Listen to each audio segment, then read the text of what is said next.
Paytaxtın Yasamal rayonunda yerləşən yaşayış binalarından birinin blokunda naməlum şəxslərin narkotik vasitə istifadə etməsi və digər qeyri-adekvat hərəkətləri ilə bağlı sosial şəbəkələrdə yayılan görüntülər araşdırılıb.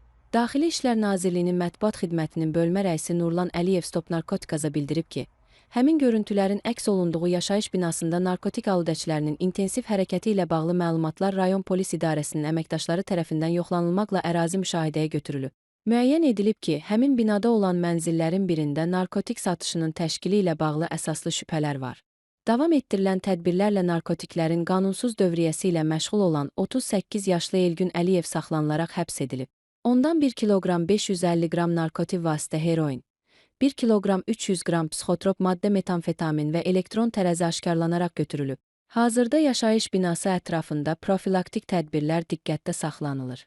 Faktla bağlı başlanan cinayət işi üzrə araşdırmalar davam etdirilir. Eyni zamanda Sumqayıt şəhərində və Bakı şəhərinin Nərimanov rayonunda da hüquq mühafizə orqanları tərəfindən uğurlu əməliyyat tədbirləri həyata keçirilib. Belə ki, Sumqayıt şəhərinin 2 fərqli ünvanında, Yaşma bağları ərazisində və Betonzavod yaşayış massivində avtomat silahlar aşkarlanıb. Yaşma bağlarında bir ədəd 7.62 çaplı AK-74 Kalaşnikov markalı avtomat, Betonzavod yaşayış massivində isə bir ədəd 5.45 çaplı AK-74 Kalaşnikov avtomatı tapılıb. Aşkarlanmış silahlarla bağlı aidiyyəti üzrə araşdırmalara başlanılıb. Digər bir əməliyyat tədbiri isə Nərimanov rayonunda həyata keçirilib. Stop Narkotikas xəbər verir ki, daxil olan əməliyyat məlumatı əsasında polis əməkdaşlarının keçirdiyi tədbir nəticəsində 44 yaşlı Kequliyev saxlanılıb və ondan 2 kiloqrama yaxın narkotik vasitə aşkarlanıb.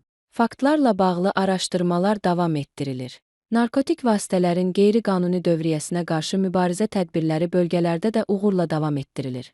Yardımlı rayon polis şöbəsinin əməkdaşlarının narkotik vasitələrin dövriyyəsinə qarşı həyata keçirdikləri tədbirlərlə 49 yaşlı Yalçın Məmmədov və 46 yaşlı Rasim Nuriyev saxlanılıblar.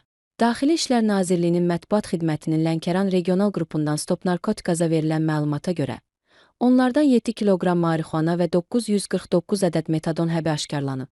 Araşdırmalarla Yalçın Məmmədov və Rasim Nuriyevin narkotikləri şəxsiyyəti araşdırılan İran vətəndaşından əldə edərək maddi qazanc qarşılığında Bakı şəhəri ərazisində deyiləcək ünvanlara çatdırmağa razılaşdıqları müəyyən edilib. Faktla bağlı cinayət işi başlanılıb, araşdırma aparılır. Masallı rayonunda da analoji əməliyyat tədbiri keçirilib. Masallı rayon polis şöbəsinin əməkdaşları tərəfindən narkotik vasitə və psixotrop maddələrin qanunsuz dövriyyəsinə qarşı əməliyyat keçirilib. Əvvəllər məhkum olunmuş 34 yaşlı Agil Məmmədov saxlanılıb.